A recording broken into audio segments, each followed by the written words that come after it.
of IIFM Series, in which we invite accomplished speakers like yourselves to share perspectives on various elements related to career, personal development with the IIFM alumni and students. So, yours is the fourth talk in this series, Devina. Before you, we've had Rohini Nilekani, Professor Vijay Raghavan, who was the ex-principal scientific advisor to the Prime Minister, and Eric Solheim from UNEP. So, before that.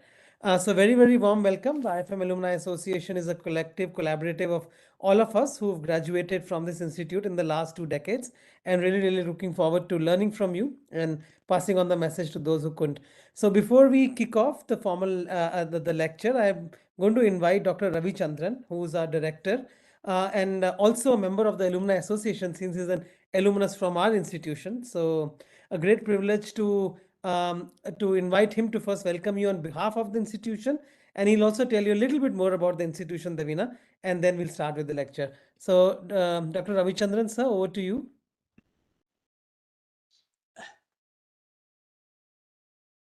Good evening, good morning, and good afternoon to one and all who are present in this webinar. I am extremely grateful to Sika for organizing such an interaction with a person like Devina. Indeed, IIFM is very fortunate to have excellent alumni network, and because of their effort in the recent past, particularly in the last 5 months or so, IIFM is engaged in lot many activities thanks to the efforts made by alumni. And this talk series is also one platform wherein we get to know many illustrious personalities, and through them the community per se, including the students, they get excellent perspective on various issues. Today we have with you, and we are going to listen you on leadership, personal investment, and other issues. I am extremely grateful to all our alumni members for initiating such a wonderful talk series. I am looking forward to hear from Madam Devina. So, just to make her aware about the institute, this institute has been established in the year 1982 with a mission that among the leading international institutions in the arena of environment, forest, and development management, and be respected both nationally and internationally for its outstanding contribution in the field of education, training, research, consultancy, and thought leadership. So, with this vision, this institute has been established. Over the past 40 years or so, this institute is actively engaged in academics, research, consultancy, and training capacity building programs for various stakeholders. And we run two main programs, that is postgraduate diploma in forestry management and postgraduate diploma in sustainability management. It's a postgraduate level program wherein a lot of students are trained to take care of the professional requirement in the field of forestry, environment, sustainable management, carbon market, and so on and so forth. And this institute is also planning to launch one postgraduate program on sustainable finance. So I would like to listen more from you, and yeah, I will also send you the course curriculum to you so that you can have a look at it, and whatever improvement and comments which you want to provide on that, we will be of immensely benefited. So with this, I once again welcome you, and looking forward to your talk. Thank you so much. Thank you. Thank you very much, sir. Sorry, go ahead, Devina. No, I was just saying thank you, and it's great being here, and thank you for having me and for the very kind words. And it was very interesting knowing about the institute also, and especially as I was discussing with Shikha in the afternoon, that sustainability and uh, environment are now becoming more mainstream than I guess they were in 1982. So very glad to be here. Thank you.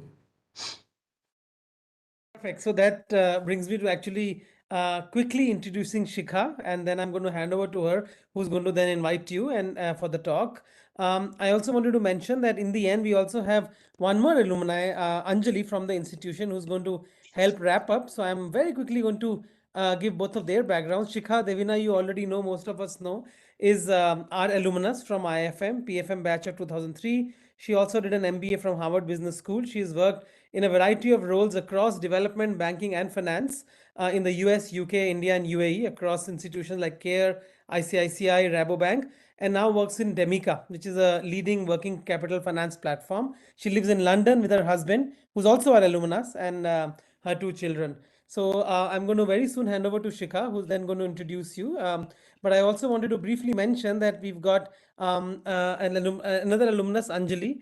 Anjali is also from IIFM. She's worked in WWF, TERI, and many other such leading institutions, and has been working in NRM, rural energy, sanitation, education, and livelihood for the last 20 years. She also did a doctoral research as a fellow in International Water Management Institute, Colombo. She's also been associated with a grassroots NGO called Nai Disha as a volunteer for over a decade now. And finally, Anjali is also a very active stock investor. So something, and hence she's very, very excited to be part of this call. So she'll come in the end, and she'll try and firstly summarize the discussion and also thank you on our behalf. But now I'm going to hand over to Shikha, who will take over the proceedings. And then I might jump in during question answers, Devina. Thank you very much and welcome again on behalf of the Alumni Association. It's a real pleasure. Thank you so much for spending time on a Sunday with us. Thank you. Thank you, Swapan. Ladies and gentlemen, I have the honor to introduce our guest, Devina Mehra. She is one of the most respected and credible names in the world of investing and research globally, with the experience of 35 plus years. She founded First Global and serves as its chairwoman and managing director, starting it off as a securities and investment bank and later transforming it into a global quantitative asset management firm. The firm was the first Asian member ex Japan of the London Stock Exchange and the Nasdaq, becoming a truly global research team covering stocks across America, Europe, and Asia. She has been quoted extensively in business publications across the world, and she has called out major market turning points time and again, whether it was Devina's report on HDFC in 1996 or a very contrarian report on Amazon with a strong buy in 2001 when the whole world was saying exactly the opposite. And she was right. And she was an early investor in these institutions. In 2022, she was named in Fortune magazine's 25 most powerful women's list. And she has an MBA from IIM Ahmedabad, as well as where she got a gold medal. And she's also a gold medalist from Lucknow University, where she got not one, but 8 gold medals. So I just very quickly, sorry, it took me some time, but I wanted to share my screen here. I don't know if you can see it properly, but this is some of the coverage over the years. International publications have covered Devina, and her work, including the Wall Street Journal, which I must quote here, where they said Einstein taught us about relativity in nature. Now comes Devina Mehra of First Global to teach us about relativity in financial markets and raise some serious questions about just what is driving stock prices. So, Devina, thank you so much for joining. I'm trying to figure out how to stop sharing, but it won't let me. And just sorry, is it possible to stop sharing here? I apologize for causing this, but I don't know how to stop this. In any case, I'll continue to start. Yeah, please continue. I think that's best. Devina, you're an example of leadership and courage to many women and youngsters. On your 25th alumni reunion of IIM, the director of IIM said that you were the best student he saw in 30 years of teaching there. We have IIFM students here joining with us today as well. Please, can you talk to us about your time as an MBA student? How did you prepare yourself for the world outside? And did you think back then you will be where you are today? Not at all, Shikha. In fact, what I'm doing, that profession did not exist in the 80s, in India at least. So, and when I went for my MBA, I'm from Lucknow, we share the school. And my parents were both in academics. Lucknow was not a business city. I don't know whether it still is or not. Definitely was not. So there was no exposure to business at all. So when I went for my MBA, I had no knowledge of finance, accounts. I didn't even know what a share was and what a debenture was. Or what credit was or debit was. So it was like as raw as that. And I was the youngest in my batch. I was only 19 when I joined IIM. So it was everything was new for me. But for me, the driving force has always been learning. Even till date, I tell people that in my business, the input and output is money, but I'm really there for the learning, because there are very few professions where 35 years on, you can still say that you're learning every day. You don't know it all. You can't know it all. So that's the thrill for me, because I'm a learning junkie, you can say. So and at IIM also, prior to IIM also, I was always clearer what I didn't want to do than what I wanted to do, because you don't know enough to say that this is what I want to do. So I remember, like, after my 12th, I was the only person in my maths class who did not sit for the engineering entrance exams, because I was clear I didn't want to become an engineer.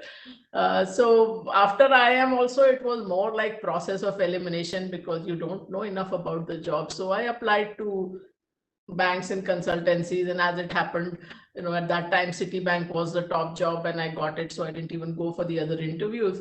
And I was in investment banking in Citibank for about 5 years, and then 2 years I was in credit analysis, which actually in hindsight turned out to be very good training to be in equity research, because as a credit analyst or as a banker, you don't participate in the downside.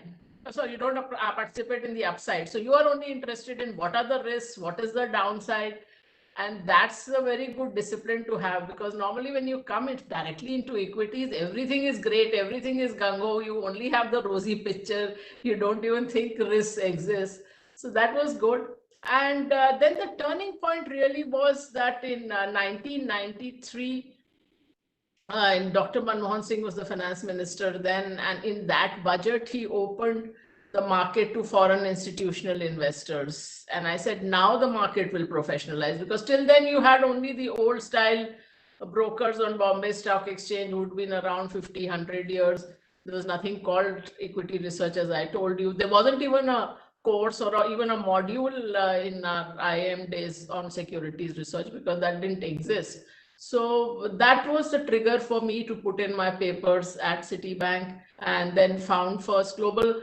Just a few months before that, Bombay Stock Exchange had advertised that they were going to give 71 memberships to professionals. Those days, NSE had not yet been formed, and BSE was very much a broker's club. BSE card was 2 crores. This was at 55 lakhs. And people told me that don't even apply, they are going to give it to their sons and nephews, and how are you going to get it? And because this is at a quarter of the market price. But I still applied, and there was that process took a long time. So actually I resigned even before I had got that membership. I did finally get it. I mean, even though, yes, they tried hard not to give it to me, but finally it was my 2 extra marks for my IIM gold medal that pushed me off over the cutoff. And as you said in the introduction, we started off by being institutional brokers and some amount of investment banking in QIPs very selectively. And that was the 90s, which was mainly, our main clients were the foreign institutions. And then over time, we evolved to go in that, we went global end of 90s, and then became asset managers around 2015, and moved from traditional research, where itself I was a pioneer, to now very quant-based methods. So that's been the journey in a nutshell. That's great. Thank you for sharing, Devina. It sounds very easy. You've covered it in 5 minutes, but there must have been challenges and the downs that you've faced over the years. Could you talk us through some of those and how you dealt with them? See, as an entrepreneur, you have to live with uncertainty, and you have to live with certain amount of loneliness also, because in an organization you have many peers, and when you're an entrepreneur you don't have peers. So that is one. The other thing is, as I said, that's uncertainty, because you sometimes things go much better than what you thought, or go in a different direction, and sometimes things will just change. So, for example, I spoke of this QIP, that's qualified institutional placements. It was called something else earlier, but I remember when I started in 93, 94, it was a great year. We raised money for a series of companies, including the first fundraise for Bharti, what became Bharti Airtel later.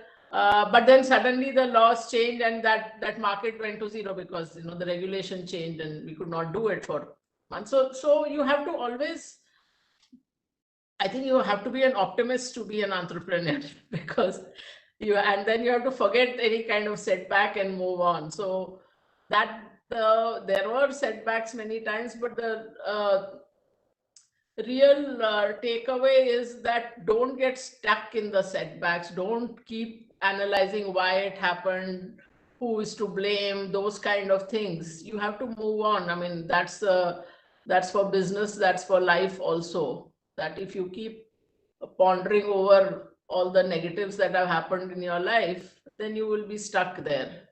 So, and also, of course, going global, I would say was a very, very I mean, people made it seem very tough. I was not, I didn't think it was like that tough, in the sense that I think from first principles. So when we thought of being global, by that time we had been established as a broker to many large institutions, and many of those people, not just the people we were directly dealing with, but the boss and bosses had become friends. So you knew people at very senior level in very large institutions around the world. And one trigger for thinking of going global was the Asian crisis, which happened 97, 98. And I said, like, this is too risky to be exposed only to one market. And then we started talking. I talked to some of these guys, and they said, about, this is before this outsourcing of research or any of these things had been thought of. So when I spoke to them and said, I want to go outside India, they said, go to Thailand or Philippines or something like that. But I said, then what's the fun in that? If I have to compete, then I have to compete at the highest level there is. And so I want to go to the bigger markets. They said, who will listen to you in the bigger markets? And if you want to go there, then cover the stocks that nobody is covering, and so on. But I said, then also, what's the point? So I said, I'll go to the biggest markets and I'll cover the biggest stocks. And let's see, if I know how to do it, I should be able to do it. And that was like quite an eye opener, because in India, at least the media, the journalists, you might be chatting with them or talking on the phone, meeting them sometimes. There, it was only your work. You didn't know a soul. And yet, as you showed those press clippings, it was picked up in no time at all. And that really showed you that if you can do the hard work, it is not as if it can't be done. And what I also find is that most people around the world in most fields don't go deep enough, don't look at the data closely enough. And if you are willing to do that, if you are willing to not just look at indices, you are willing to look at how that index is calculated, what goes behind it, you will be far ahead of everybody. And that I have seen time and time again, that it just means that you drill down, you look at the data, you do the hard work, you look at the numbers, and that works. So that was like, you can say it was not a setback, but it was considered an insurmountable challenge, that you could go global and somebody would listen to you. Devina, that's a remarkable story. I do want to hear from you about the Amazon strong buy report that you had done when the whole world was absolutely, everyone had a different view. Right. So that was again came out of simply out of data. So we looked at Amazon was the darling of Wall Street for a long time. And particularly there was this analyst called Mary Meeker who was like the a big bull on Amazon. And then at one point, everybody started saying this company is going bankrupt. And Mary Maker did a report that was titled Throwing in the Towel on Amazon. Business Week had a cover that Amazon is running out of cash. And I don't know what they were looking at, because we looked at this is last quarter of 2000. So when I looked at it, they had for the first time made a large chunk of cash flows. I think it was 220 or 240 million dollars, something like that. And we spoke to the company and I said, we don't want any forward looking statements, but can you confirm that this calculation is correct? And they said yes. And so we put out a strong buy, and there was no other buy on the street. And Jeff Bezos actually sent us an email saying thanks for the support. So but as I said, if you do the numbers, and it works both ways. At that time, there were these two big scandals also in early 2000 in the US, Enron and WorldCom, and we caught both of them. In fact, in WorldCom, we did a report saying we are discontinuing coverage because the numbers don't add up. Even after talking to the company, we see the capex and the cash flows don't match. And that's exactly where the scam was. So it is, as I said, of course, HDFC Bank was a slightly different story, because there it was a call on the fundamentals, but banking is a dicey business. So banking, you don't know from the outside where the risks are, where the negative surprises are hiding. So I always say in HDFC Bank, I had an extra edge because a lot of the HDFC Bank management was ex-Citibank, so I knew them, and therefore, to an extent, it was a bet on people there. So that was the extra factor in HDFC Bank. But Amazon was pure numbers, nothing else. Thank you for sharing, Devina. I'll now move on to a very exciting part of this conversation. You have talked a lot about this on many occasions, but you recently also wrote an article, Ladies Take Charge of Your Finances, 6 Golden Rules to Get You Started. And that was exactly what triggered this conversation we are having today. So you're very passionate about the subject, and I'll deliberately focus on women here. Why do you think it's important for women to take charge of their finances? Because you don't have independence, true independence, till you have financial independence. And financial independence doesn't mean only that you're earning a salary, but also that you're managing your money. And this, I mean, very sad to say, I see that too many women don't take charge of their finances.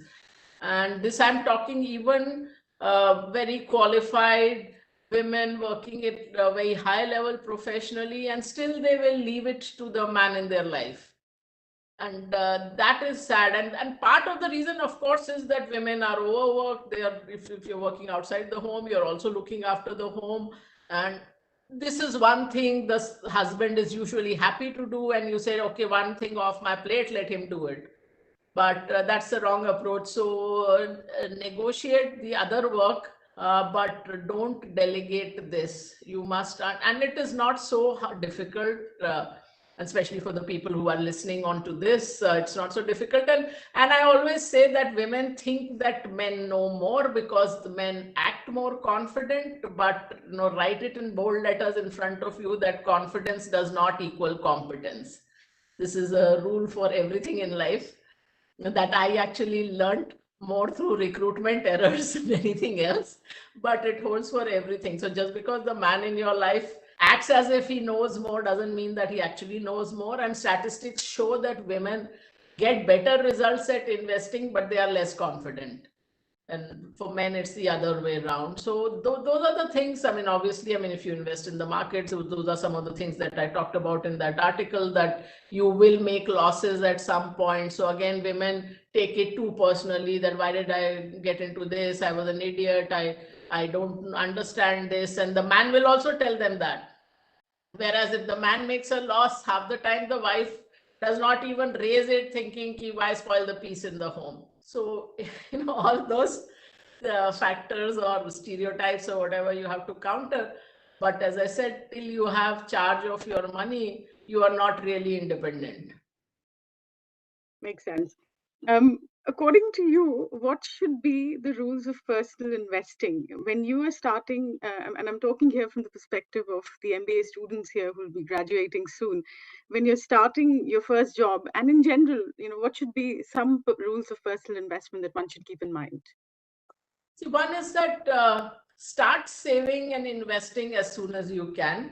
That's important because we've all seen those compounding calculations that if you start 10 years later, you need to save much more towards your retirement corpus.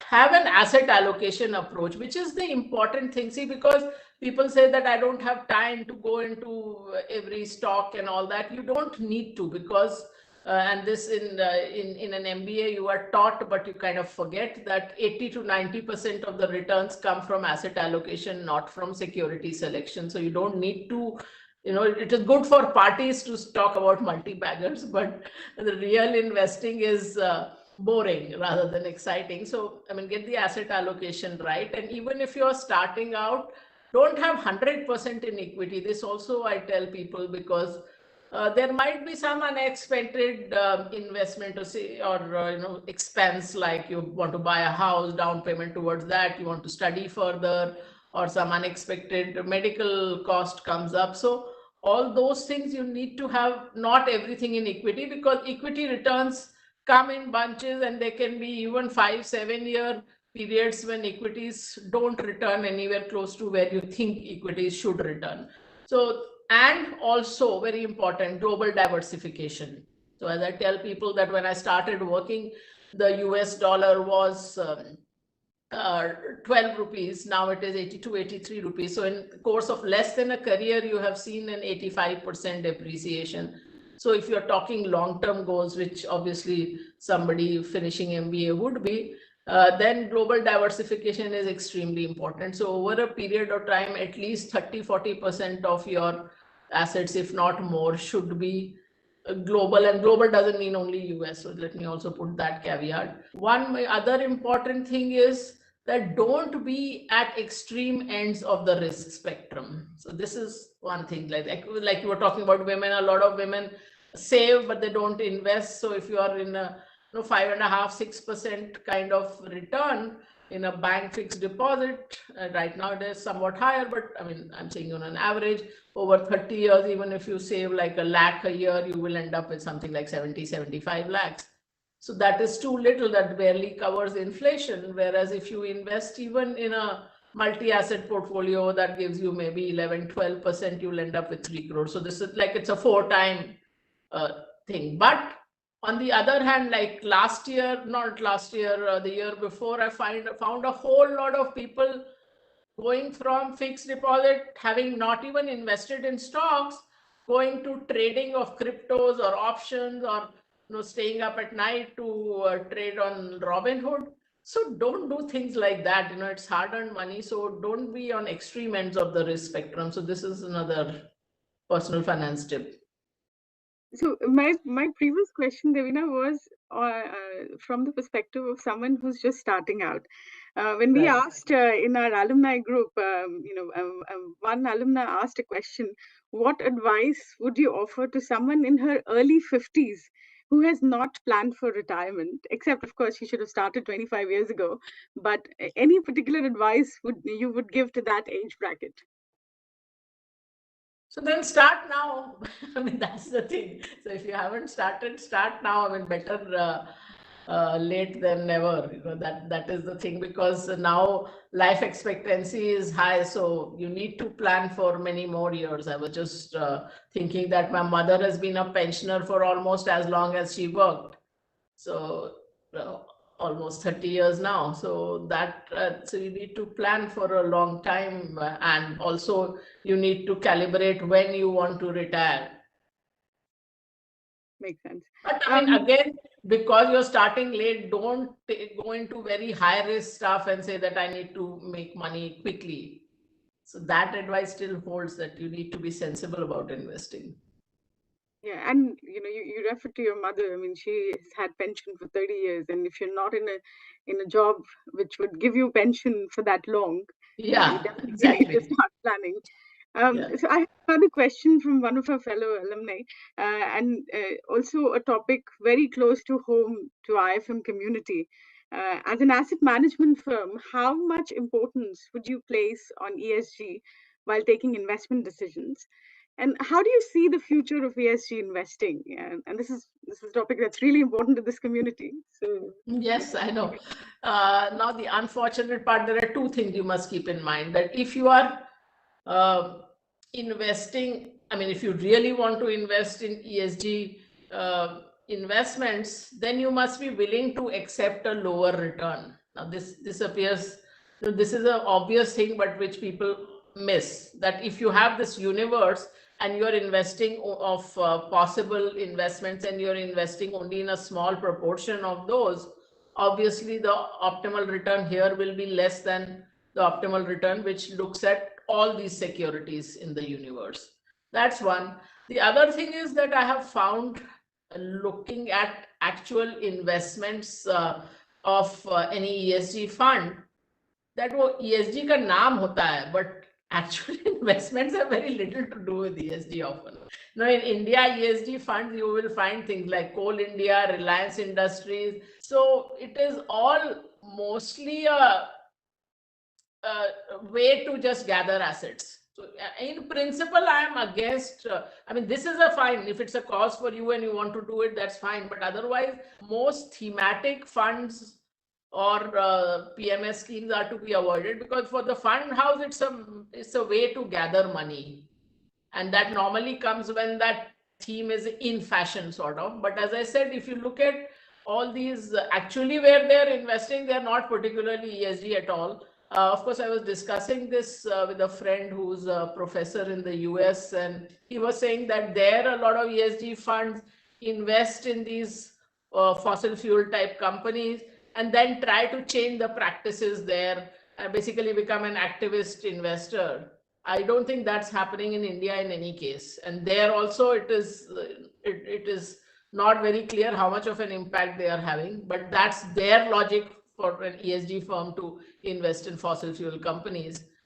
In India, though, I don't think they're even saying that we are doing it in order to influence Reliance to change its practice or Coal India to change its practices. So that's the reality of ESG investing. okay, and do you think that would change anytime in future? Given that's the topic of the hour, so would that change anytime? Yeah, but then, as I said, then as an investor, you have to be willing to accept a lower return. I don't think people explicitly think that through. That when you are choosing from only a part of the universe, by definition, your optimal portfolio will have a lower return. So that's often, again, people make a lot of say a lot of things, but when it comes to the money part, people don't make those choices. So even in terms of something which is environmentally friendly but more expensive, in real life, all experiments show that people might talk about it, but they don't want to pay the extra money often. So if it is important to you, you can make those choices and say that I will not invest in this kind of company or that kind of company. But I mean, till now, we have mostly find people saying that the only restrictions other than, regulatory restrictions, and in our PMS schemes, people will say that I don't want to buy anything which is making alcohol or in the meat business or something like that. Nobody has said yet that I don't want to invest in something which is in fossil fuels or something like that. Okay, let's hope that changes going forward.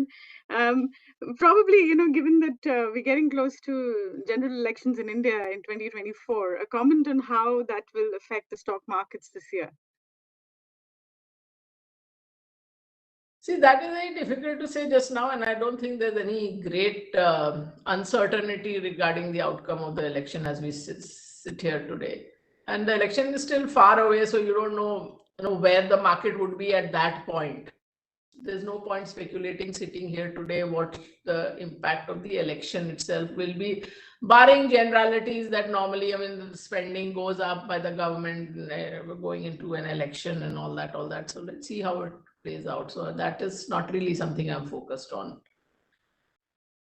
what about if we focus on the retail investor? The retail investor looking at, everyone's talking of recession, inflation, all these,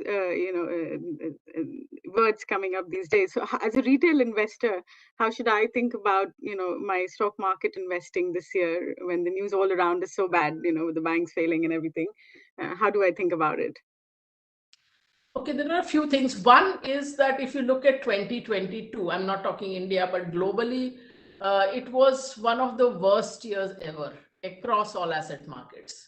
I mean, even if you look at 100-year perspective, it was still among the worst years. So US bond market, the data goes back, I think, 230 years. It was the worst year ever. In bonds and stocks together, you had both bonds and stocks going down significantly. That has happened only 4 times in the last 100 years. 1931 during Great Depression, so 1 year during the Great Depression, 41, 1 year during the Second World War, 1969, and now after more than 50 years this happened. If we were looking at this grid of all asset classes, all geographies, everything in the red, every regional equity index in the red, every category of bonds across the world in the red. So only thing which was up last year was energy, oil and gas, and a few agri commodities, not even commodities in general, even the metals didn't go up. So after such a disastrous year, the probability is very high that the next year will be an up year. I mean, improbable is not impossible, as I say, but that's the high probability. So, I mean, we are very data driven. So, I mean, that's why, I mean, you have to look at data, what has happened. And also remember one other thing, that every academic study has shown this, and not just in the US, but every country where this has been done, Portugal, Brazil, etc., that sentiment is a contraindicator. That when people are feeling very good, everything is going great, the next period returns are below normal. And conversely, when you are feeling uncertain, ki ab kya hoga, fearful, the next period returns are above normal. This is so, I mean, for example, in 2021, when all these NASDAQ ETFs and funds were coming, I used to tell people that this is recency bias. This is that NASDAQ has done well in the last 3 years, and you think it will do well forever. Nothing, no theme runs forever. No geography, no asset class, no sector, no theme runs forever.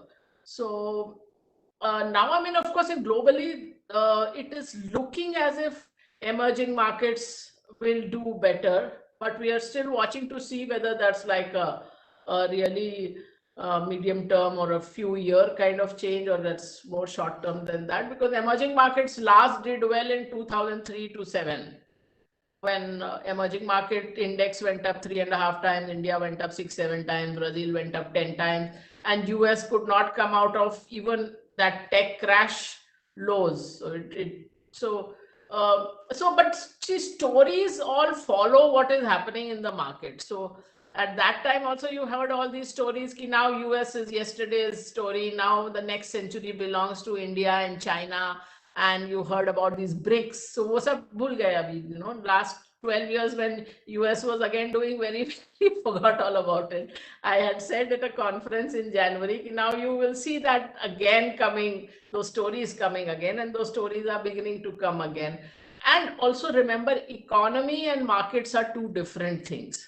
So like last year, I think toward the end, this yield curve in the US, specifically the 3-month to 10-year inverted. And I said that, the 3-month interest rates went up above the 10-year interest rates. And I said that, this signal has never failed. It has never happened that particular inversion happens and there is no recession. So people said that if there is a recession, then why would you buy the US markets? But the markets never make it so simple for US. It depends on how much is already in the price.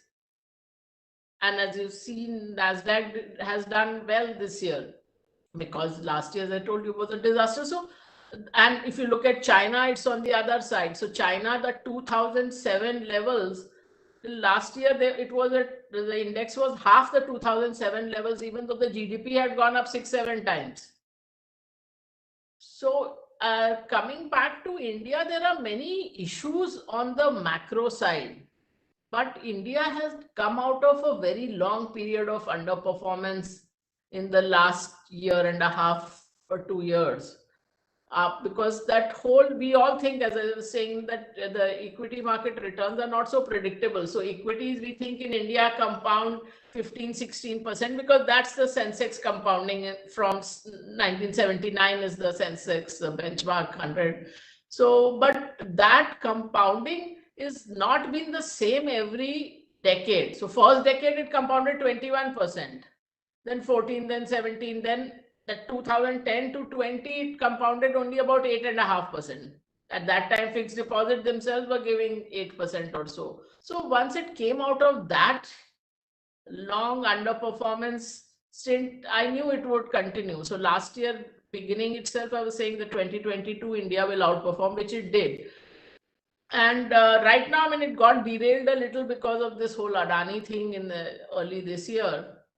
But that outperformance trend is not gone. So it underperformed relative to its own history. It underperformed relative to the globe also almost every year. So 2021 was the first year after a long time that it came in the outperformance bucket. But as I said, on the economic side, there are many things that worry me, including if you look at the medium term, the fact that we might actually totally miss out on the demographic dividend, because the demographic dividend is not just about having young people or more people in the working age, but you have to give them jobs, and that is not there, that is not happening. And there's a lot of distress in the economy. You look at mobile penetration, that has fallen by 4-5 percentage points. You know, the very fact that 80 crore people need free food tells you what the really on a broader level what is happening. But it is good for people like us. The creamy layer has done well through all this. So people say that, you know, there's a waiting list for Mercedes, or the 5-star hotels are full. But that is not the whole economy. So that people forget that two-wheelers are not selling, even level cars are not selling. So that shows there is, but the listed companies are uh, catering little, because that's the organized sector. There's been movement from the unorganized to the organized sector. So that listed space has done better than the economy as a whole. So as I said, you know, market is somewhat different. So you don't need to always worry about all the headlines on the economy. It is, you know, when you're not into it, it appears that it should be a one-to-one correlation, but that's not the case. Let's hope there is more equitable distribution in India going forward. And there's a number of questions coming in the chat, and there's one, which got my attention, just right on this topic. What will be the major challenge for the social sector stock exchange recently established in India going ahead? I don't know if you're able to comment on that. Not really, because I have not studied exactly what they are doing. Okay. I have another question here, and this comes from Manmeet. She's asking, do you see any difference in investment behaviors of youth or women in particular across countries? Do you think Indians are more conservative when it comes to participating in the markets?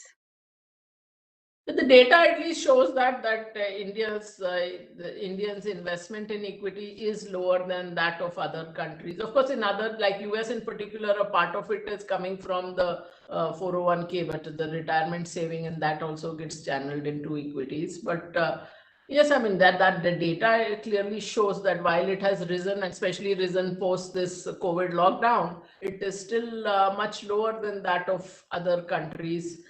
I don't know. I don't have the breakup by youth and women and so on, but I'm sure because of this lockdown, a lot of people who, especially the young people who were probably didn't have a job and had time on their hands, have found out more about investments than they would otherwise have. Of course, that the flip side to that is that there has been a lot of misleading content also out there on investments.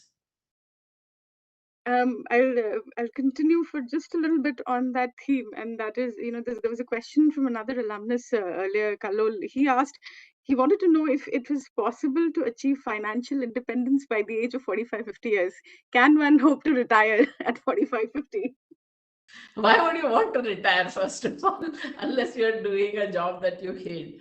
So, I mean, If you enjoy what you're doing, you probably wouldn't want to. But if that is your aim, then you have to work towards it, and you can do the calculations and see how much you need to save. So probably, in the early part of your career, you would need to spend less than what your peers are doing and save more. So that's a choice you may want to make if that's your objective. So put it in a spreadsheet that this is so what would you need. So if you retire at 45, you have to budget for another 45 50 years. If this is the inflation, this is the return on your investments, what's the corpus you need by then, and if you need that corpus, what do you need to start saving from today. And just you were touching on this earlier, where you said that even the younger lot, when you're starting out, don't put everything in equity. In terms of asset allocation, whether it's equity or, let's say in India, everyone loves to buy property. Is there any advice on asset allocation for a very young person? Let's say you're in your early 20s, and that's another question coming in the chat actually. Okay.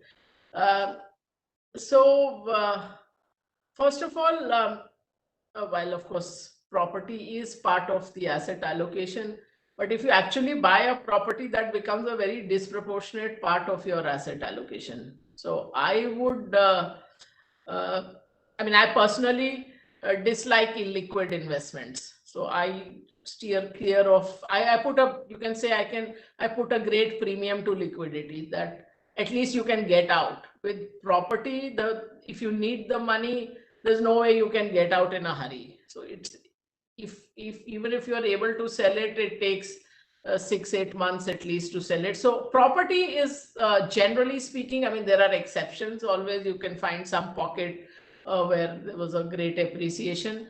But overall, it is not a good investment if you're looking at it from an investment point of view. That's what the data shows. There have been several articles on this.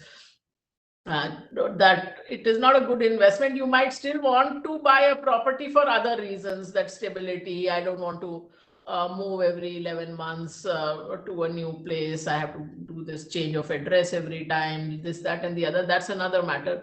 But purely as an investment, it generally does not give the returns. And the big thing is that it is illiquid. So even in equity markets, we put a big premium to liquidity, which is why we don't invest in a lot of small caps, because small cap, there's liquidity going up, and then once it starts going down, the exit doors are barred. So that is important. So I would not advise, especially at the beginning, because beginning you don't even know which city you will be in the long term. Maybe you will change your plan. Maybe after working for 4 years, you might say that I want to do this course, do this other thing. So this kind of binds you down, and then, because obviously if you buy it early, you are buying it on loan, so that EMI is high. Right now I was looking at all that, with the interest rates going up, the burden has increased so much on people that the loan that was payable in 20 years now becomes payable in 40 years if you don't change the EMI.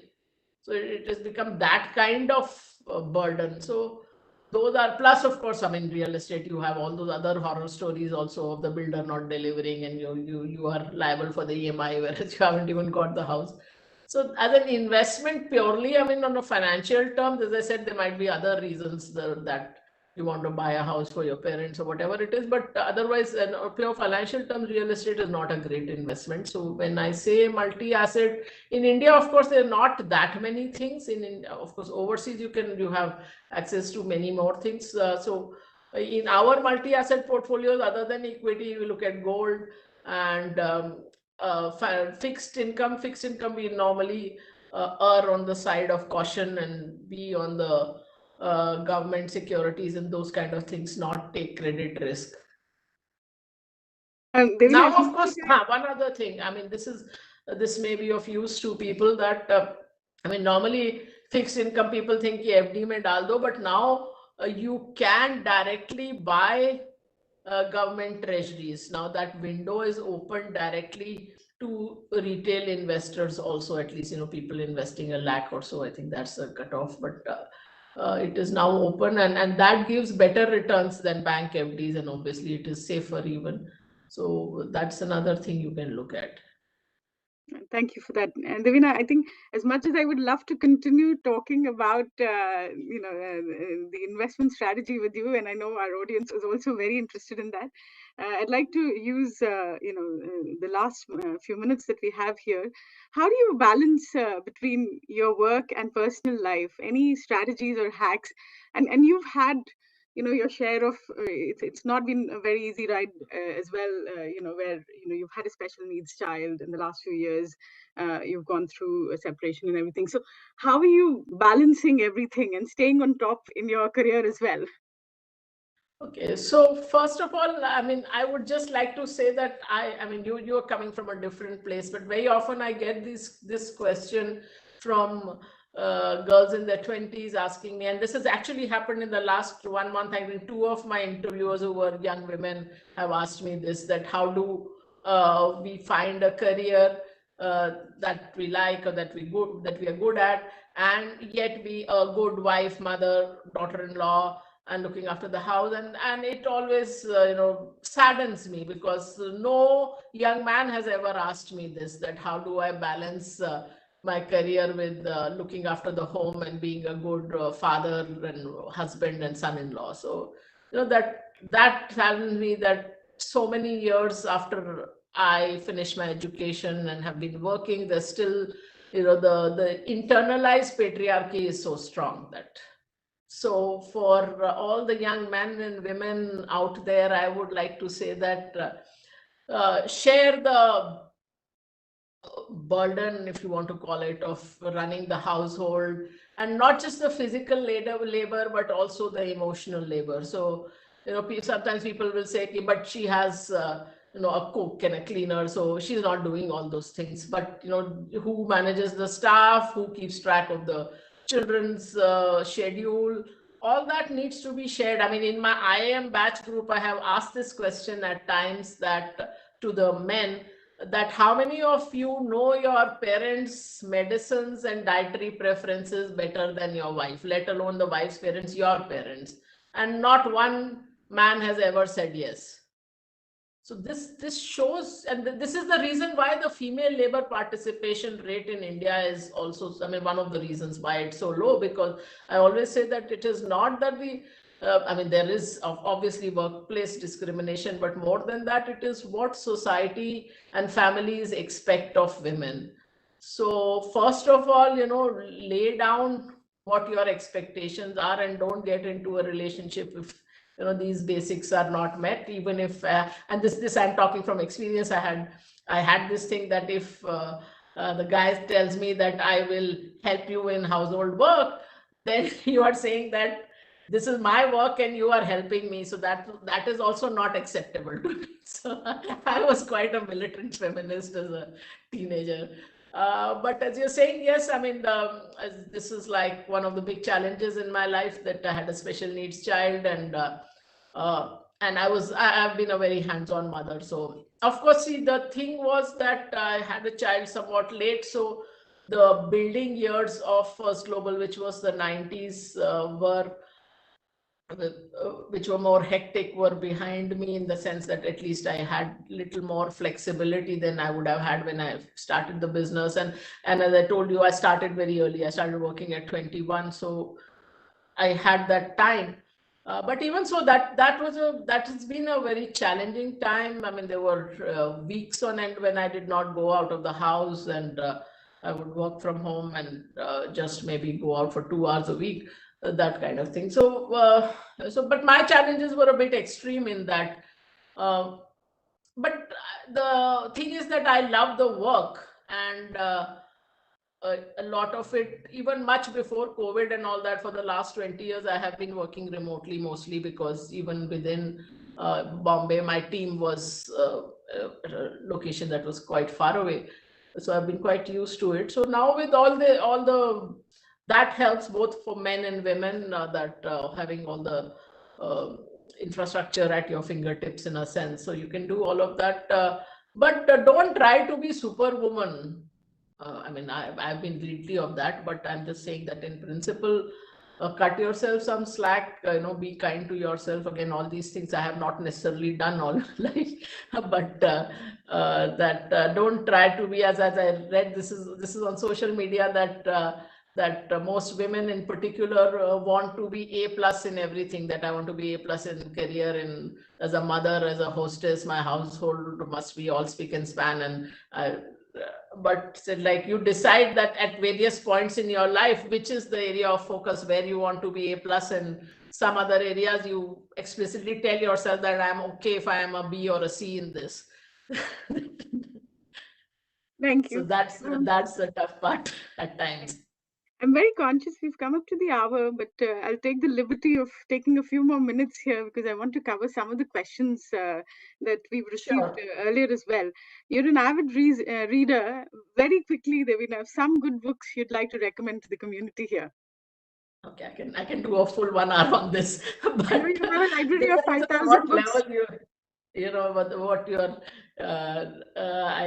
Again, some time ago, somebody had written on Twitter that if somebody asks you, somebody who doesn't read asks you for a non-fiction recommendation, don't start with Thinking Fast and Slow. And I jokingly said I feel attacked because that's one of my favorite books. And now Daniel Kahneman has written a second book called Noise. So I'm still slowly going through it because it has so much material. Every chapter is as good as a book. But I mean, in general, all these are in the category of really understanding your thinking, your biases, your problems in your judgment, you can say. So this is so because I mean your audiences are MBA, and so they already know the finance fundamentals, but learning how to calculate the numbers is the easy bit. Learning to manage your mind is more difficult. So these two books, then there is a book called Invisible Gorilla, again about thinking, then Richard Thaler's behavioral economics and finance books. There are many like that. So really, I mean, that is an area of interest for me. But of course, if you're in general, also read a lot of autobiographies and biographies. That is another area that's of interest, how people have built businesses. Not, and I of course like to read all kinds. So I'm not necessarily even confined to things to do with finance, business, or investing. And uh, so it depends on what category of books you're looking at. But these are some of the categories you should look at. And obviously, I don't need to tell your audience this, which I generally tell people that understand finance fundamentals. So read before you get into investing. But if you want to discuss any particular type of reading or books, I can go on. Devina, how can, and this is, for the benefit of the community, how can the students and the alumni here engage more with the content that First Global or you produce to increase their awareness of the topic? What are the, places they should go to just for their benefit? So we are there on, like, I'm personally active on Twitter and LinkedIn. And of course, we have our website, we have our YouTube channel, and the First Global handle is also active on Twitter, LinkedIn, and also Facebook and Instagram. I am not there on Facebook. I've never joined Facebook, but so these are places where you will find. I mean, I do these 2-minute videos also on various concepts. So they are all there on our YouTube, and on Twitter. They are Insights by Devina. That's the hashtag. So I've done, I think, about 50 of them. So each of them take one concept and just in 2-3 minutes explain that. So I think I'm just carrying over my parents' legacy of teaching. So my father was very keen that at least one of us siblings follow him into teaching, and because he just loved that profession so much. And so in some ways I'm doing that. So on Teachers' Day and Guru Purnima, I do get the messages. So I always think of my dad. Thank you for sharing that. Devina, one last one.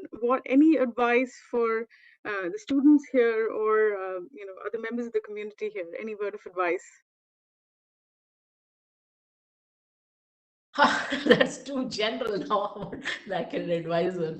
But One thing which I was just read this quote of Maya Angelou, which says that there will be defeats in your life, but you should not be defeated.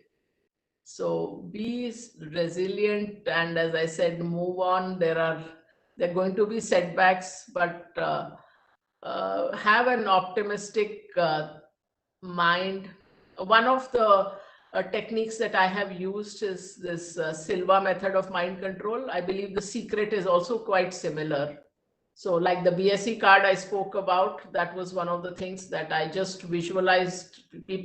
Everybody told me it will not happen, but I just visualized it happening, and somehow everything fell into place, including organizing the money, because 55 lakhs was also a huge amount. But they took a couple of years to give it, and there was this Harshad Mehta Teji in the middle, and somehow all of that worked out. So that is one thing where I say that was, to me, that visualization of the goal, that was the biggest thing in terms of gap between what one thought was logically possible and what actually happened. So that's a technique that you can use. And as I said, being optimistic is a big blessing. So be optimistic, be resilient, because there will be setbacks in your life. So don't let them just bog you down. Thank you, Devina. We have more questions, and unfortunately, we have already exceeded the time here. So I will send you some of those questions that we are receiving. But let me just, thank you for this. I'd like to hand over to Anjali here to thank on behalf of the community. But before that, I wanted to thank some of the people who were involved in organizing this event. Sandeep Chakravarti, Manmeet Kaur, Anjali, Varsha Mehta, Swapan Mehra, and Amrita Bhama. Thank you for your efforts. Anjali, you can take over. Thank you. Thank you for a very, very interesting session, Divina. I wish we could just go on, and we have such. I would have loved to ask you, pick your brains a bit more, but what you have told us is also very insightful and very authentic, which is what I found whenever you come on CNBC. I look forward to hearing from you, and it's an absolute honor to have you with us.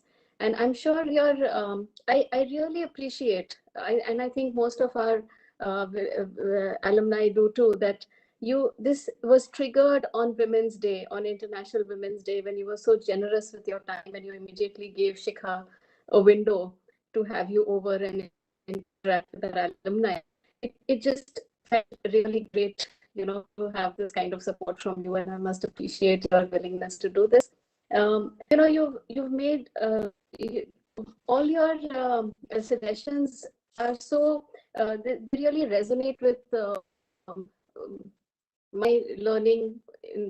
I found independence as a researcher trying to balance children, work and life. Finally, I had given up and I said, let me just put my research skills to the stock market and find independence. And all your suggestions here, are some of that is what I've learned by making mistakes and, slowly, but I'm sure our alumni listening to you today will really benefit from it. You start the asset allocation, its importance, even global diversification. And I think you made waves with your uh, phenomenal returns. First Global gave last couple of years. So I think our students and alumni would really benefit from this advice, and we'll definitely go back to your insights and learn more from your earlier teachings on various subjects that you've mentioned. Um, I also I really appreciate your quote that confidence does not mean competence. And I completely agree that women, when they take to something, they can definitely outperform the men, especially in financial management. And I hope they take this away. One takeaway that they do take from you is to take more active role in managing their finances, not just earning, but in managing, like you said. So it's been a pleasure, Devina, and I hope you will continue your engagement with IFM. And we look forward to finding more occasions to have more avenues to have you interact with IFM in future. Thanks so much, Anjali, Thank for you. very kind words, and it was a pleasure interacting with all of you. And I hope your alumni had a good time. Thank you, Devina. I believe the YouTube recording will be available as well later on. Okay. Yeah. It's when life throws you curveballs, it's the khiladis like you who can hit right out of the park and become inspirations for all of us. So, and tell people life what is the throws alternative. curveballs is to get out, so it's important for women to know that this is possible, and having financial skills is a very important tool in your competence to throw that curveball out of the park, to hit a home run, so to say, is very important. That I agree. Very important. So thank you so much for encouraging our students and alumni and 50-year-olds to start, if not yet started, on the journey of financial independence and retirement planning too. Thank you, Devina. Thank you. Thank you. Would you like to add something? Sandeep has joined us. He is the president of our IIFM Alumni Association, and he is here. So, Sandeep, would you like to add? I heard the conversation, and my wife is not on screen, but she has been listening to every word that you've been saying, and I hope that she has also benefited equally, if not more, from your talk. You are really inspiring, and I'm so happy that our ladies of our alumni association got together. It was their initiative, and what you said is true for everybody. It's not gender specific, but I think gender neutral, in the sense that whatever you are saying applies to everyone, and we all should be aware, and we are so happy, and our friends of IIFM series has reached a new height with your participation today. Thank you very much. When you spoke about this, when I was very young, I always thought that gender was, I mean, how did it matter? So like even at IIM, I remember the girl said that, good, you defeated the boys. And I said, this is the gender agnostic thing. Why does this come into the play at all? But now I have a slightly different view, because it is important for girls and young women to have role models. Absolutely. That when they think of a business person or a scientist, they should also think of a surgeon. They should think of women also. So to that extent, it is important to sometimes underline the women bit also. As a father of 2 twin daughters, I couldn't agree more with you. But it is my theory, Swapan, that a lot of people are fair to their daughters, far fewer are fair to their wives. So to that, that is also true. I give my father a lot of credit. He would have been 95 now, but he was fair to his wife as well. And they got married in 1955, so it's on nearly 70 years. And so that I realize only in hindsight how rare that is. Devina, there's a word coming in the chat that we should have a separate gender chat with you again. I completely second that, Devina. We should have a gender chat separately. Sure, I mean, that's a cause for me, so I'm game for it. Thank you very much for joining. Having only the women, that is the whole point. It's the men also have to change. That's the change can't be only women. Absolutely. Yeah, but thank you. I think. Okay. So thank you again, Devina. Thank you on behalf of us. Thank you all. all. That you took the time Good to do night this and for us today. Bye. Bye. Bye.